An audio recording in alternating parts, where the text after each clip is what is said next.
Hi guys, kinuha ko nga pala yung kalamyas na nilagay ko sa rep kasi bala ko maggawa ng pickles. Pipickles ko tong kalamyas. Kaso nga lang nakalimutan ko na hanggang sa yan na lang, yan na ang naging itsura niya. Pahinog na. So kahit na ganito yung itsura niya, ginamit ko na lang, gagamitin ko to para maggawa ng pickled kalamyas. Okay, syempre ay ating munang huhugasan yung ating kalamyas. So, mas maganda sana kung gagawa kayo ng pickled kalamyas is yung bagong pitas, mas maganda yung gawin. Ito kasi na stuck kasi ito sa sa ref. Yan, so tatanggalin natin yung pinaka niya sa taas. So, pwede kayong gumamit ng gunting or kutsilyo para tanggalin yan, yung extra na yan sa dulo, dulo ng kalamyas. So, iisa-isahin ko yan. Ayan, so gumamit na ako ng kutsilyo para isa-isahin ang ating kalamyas. Okay, alright. So, mahaba-haba yan. Madami-dami pala. Madami-dami. Yan, madami-dami. Yung iba talaga nanilaw na. Sayang kasi kung itatapon ko at kukuha ulit ako mamimitas ng kalamyas, 'di ba? Sayang. Tapos pag natanggal na 'yun ng lahat yung mga kailangang tanggalin sa kalamyas is inyong na yan huhugasan ulit. Ayan, so huhugasan nyo ulit yan, lilinisin nyo yung kalamyas. Mga ilang beses, siguro mga 2 beses, pwede nyo nang linisan. And make sure malinis yung container na gagamitin nyo sa paglilipat ng kalamyas. Yan, para hindi masira yung inyong pickled kalamyas. Okay, yan na Kita nyo yan? 2 beses ko nilinis yan. Okay. Tapos, ay atin ang gagayatin na maliliit. Ay ito nga pala yung aking tadtaran na mas matanda pa sa akin. So, gamit na lang kayo kung gagawa kayo niyan or maghihiwa kayo, hatiin nyo sa maliliit na peraso. Gamit na lang kayo ng stainless steel na sangkalan or yung wooden sangkalan. So, hatiin natin yan. Okay. Hahatiin natin yan hindi pala. Tutusukin muna natin. Butasin muna natin para yung asin ay pumasok sa loob ng kalamyas. Ayan. So, gagawin nyo yan sa lahat ng kalamyas na hinugasan nyo. Tapos, after nyan, is gagayat-gayatin nyo na. Pwede naman na buo, pwede namang hatiin nyo sa 2 or hatiin nyo sa maliliit. Pero kung malaki, sobrang laki yung kalamyas, hatiin nyo na lang sa 4 na piraso. So, depende na sa inyo yan kung anong gusto nyo. Hiwa doon sa kalamyas. Kung gusto nyo buo, wala namang problema. Basta bubutasan nyo o tutusukin nyo ng tinidor yung katawan ng kalamyas. So, ito ang ginawa ko dahil nga malalaki ay aking ginayat ba? Tama ba yung term ko? Hiniwa-hiwa ng maliliit. Ayan. So, hanggang sa mahiwa ko yung lahat ng kalamyas. Yung iba, tingnan nyo yung iba na yung kulay niya kasi na masyadong na-stuck doon sa ref. Ayan. So, nagayat ko na lahat. Ayan, maliliit na siya. So, huhugasan ko ulit para malinis. Hugasan ulit. Pwede namang hindi na. Pero kung gusto nyong malinis, hugasan nyo ulit. Ayan. So, make sure kapag ililipat nyo po ito sa malinis na bote or sa jar ay walang tubig. So, patuluin nyo yung tubig. Dapat wala yung tubig. Okay? So, after nyan, maglalagay tayo ng asin. So, yan. Tansyahin nyo na lang. Or gamit kayo ng ratio. 1:1, for example. So ilagay ko na lang sa comment section yung ratio kung gaano kadami ng asin yung pwede nyong ilagay. Depende sa dami ng kalamyas. So yan, inilipat ko muna sa lalagyan. Nilagyan ko na kasi yan ng asin.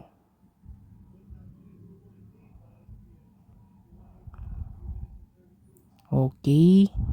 Medyo matagal-tagal tong pag lipat ko. Ano ba yung ginagawa ko? Ba't ko sinandok? Okay, anyways. Yan. Lalagay natin lahat. Okay, nailagay ko ng lahat. Ang mga kalamyas. Ayun. Lagay ko na yung kalamyas. Okay. Ay nako. Ano ba to? Dami kong pakana sa buhay. Ayan na po yung mga kalamyas na ilipat ko na. Okay. Guys, lalagyan na natin ng asin. Okay. Mali na sabi ko nung una. Lalagyan pa lang pala natin ng asin kasi nilipat ko pala sa sa isang lalagyan kasi nga lalagyan ko ng asin. Ayan. So, ilagay natin, unti-untiin natin kasi dapat lahat malagyan ng asin. Mapahira ng asin. Okay, dahan-dahan. After nyan, lagyan ulit ng asin. Okay, lagyan nyo ng asin. Ang kalamyas. Okay, kukuha ulit ako. Tinansya ko lang yan. Yung asin na yan. Naku, ewan ko na lang kung ano kayo magiging resulta ng pakana kong ito. Anyways, meron naman tayong ref. So, hindi siya masisira kasi may ref naman tayo. Ilalagay ko kasi yan sa ref. Pero kung hindi kayo gagamit ng ref, mas maganda talaga may ratio. Yung tamang bilang ng asin at saka ng kalamyas. Okay. Yan. Minekos-mekos na natin ang kalamyas na mayroong asin. Ayan. So, kapag meron ng lahat na asin, ay pwede na natin siyang ilipat sa malinis na jar. Make sure yung jar po ay ay malinis ha. Kasi kung hindi malinis, papasokan niya ng mga microbes. Tsaka madaling masira yung kalamyas nyo. Yung binulo nyong kalamyas. Kapag hindi malinis yung jar. So yan. Hindi ako mapakali. Nilagyan ko na naman ng asin. Yung kalamyas. So ito, gumamit po ako ng jar. Yan, malinis po yan. Pinatuyo ko yan bago ko binalian ko pa yun ng mainit na tubig. So ito, ililipat ko na. Gamit ako ng kutsara. Malinis naman yan. So ibubudbud ko ilalagay ko yung asin. Maglalagay ako ng asin doon sa jar. After nyan, ay maglalagay na po ako ng unti-unti ng kalamyas doon sa loob ng jar. Ayan. So, nilagay ko na. Yan, hinalo-halo ko ng konti. Tapos, dagdagan natin. So medyo mabagal ako maglagay ng kalamyas sa jar. Okay. Konti pa siguro. Dagdagan ko pa ba? Okay, ang ingay ng motor sa labas. Ito mga to ang ingay sa labas. So, mayroon tayong background noise. Okay, pinuno ko na. Tapos lagyan nyo na lang ulit ng asin sa ibabaw. Lagyan nyo lang ng asin sa ibabaw. Medyo parang puno. Wag na lang natin punuin. Yung saktong dami lang. Yan, pinisa-pisa ko. Tapos lalagyan ko ulit yan ng asin. Then, pwede nyo nang takpan. Yan. Meron na kayong buro. So, marami pang natira. Kaya naghanap ako ng maraming lalagyan. Yan, meron pa akong lalagyan dito. Plastic naman tong ginamit ko dito.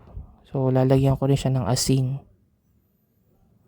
Ayan, inalog-alog ko. Tapos, isasaling ko na yung mga kalamyas na hiniwa-hiwa ko kanina.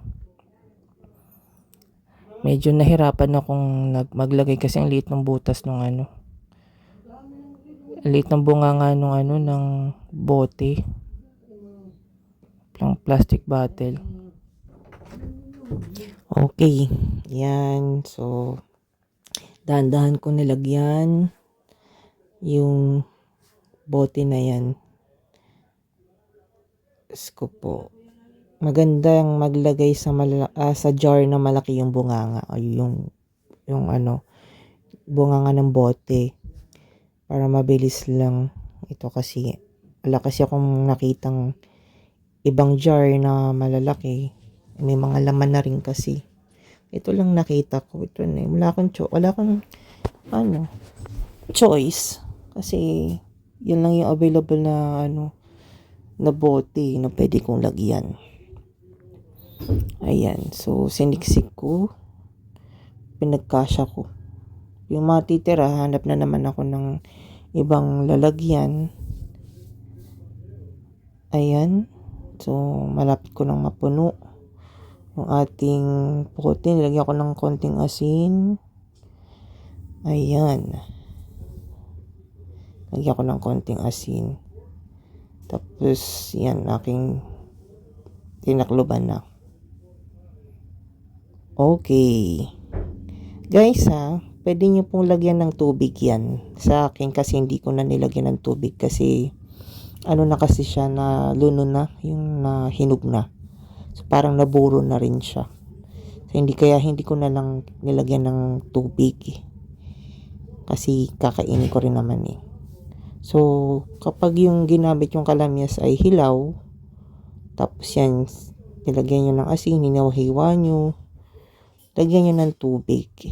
Okay? Malinis na tubig, yung pinakulo ang tubig. Hindi mainit papalamigin nyo pa yung tubig. Saka nyo ilalagay dyan sa bote. Pero yung iba, hindi na. Depende naman kung gusto nyo ay may tubig or wala. So, since meron namang kayong ref, so hindi na ako naglagay ng tubig. Kung wala kayong ref, lagyan nyo na lang ng tubig para hindi masira. Ayan. So, tatlong bote yung ginamit ko. Mas maganda sa glass. Kay glass jar, mas maganda kaysa dun sa plastic. Kung gagamit kayo ng jar, dapat glass. Ayan. So, tatlo yung nagawa natin. So, ilalagay ko na siya sa ref. Kasi wala naman siyang tubig. Hindi ko siya nilagyan ng tubig. Sa ref ko na lang nilagay para hindi siya masira. So, pwede nyo siyang papakin or kapag kakain kayo ng isda, tuyong isda, or tuyo, daing, yan, pwede nyo yung pang-asim. Yung kalamyas na yan. Instead na suka ang gamitin nyo, yan yung gamitin nyo. Lagyan nyo ng sili at saka ng sili. Yun lang.